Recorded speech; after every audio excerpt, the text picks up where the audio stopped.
দূরদিগন্তে যেন জমাট বাঁধছে নতুন এক অর্থনৈতিক ঝড়ের পূর্বাভাস। মধ্যপ্রাচ্যের যুদ্ধের ধোঁয়া যত ঘন হচ্ছে, ততই বিশ্ববাজারে বাড়ছে অনিশ্চয়তা। ইরানকে ঘিরে সংঘাতে জড়িয়ে পড়ার পর ডোনাল্ড ট্রাম্প প্রশাসন এখন বৈশ্বিক অর্থনৈতিক চাপ এবং সামরিক ঝুঁকির এক জটিল সমীকরণের মধ্যে আটকা পড়েছে। বিশেষ করে বিশ্বের অন্যতম গুরুত্বপূর্ণ জ্বালানি পথ হরমুজ প্রণালী অচল হয়ে পড়ার আশঙ্কা পরিস্থিতিকে আরও জটিল ও সংকটময় করে তুলেছে।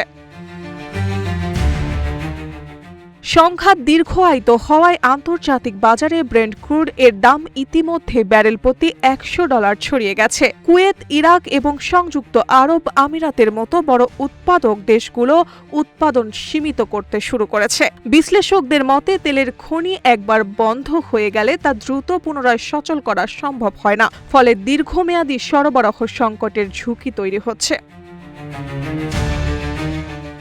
পরিস্থিতি সামাল দিতে ট্রাম্প প্রশাসন একদিকে সাময়িক পাহারায় তেলবাহী জাহাজ চলাচল পুনরায় শুরু করার পরিকল্পনা করছে, অন্যদিকে বাজারে হস্তক্ষেপ করে তেলের দাম কমানোর উপায় খুঁজছে। এমনকি জাহাজ মালিকদের উৎসাহিত করতে প্রায় $20 বিলিয়ন একটি বীমা কর্মসূচিরও ঘোষণা করা হয়েছে।